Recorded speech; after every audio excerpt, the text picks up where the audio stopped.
Ассаламу алейкум, махкой. Добрый вечер, дорогие друзья. 13 ноября записывается это видео.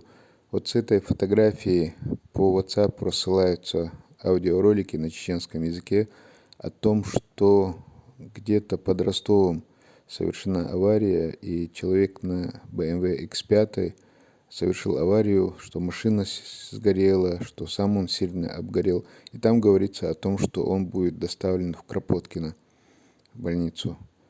Мы передали информацию нашему представителю главы Чеченской Республики в Краснодарском крае. Он выяснил, что действительно человек был доставлен в Кропоткино. К сожалению, он не выжил. Родственники уже в курсе, они уже выехали, и они туда едут. Поэтому большая просьба эту информацию больше уже не распространять.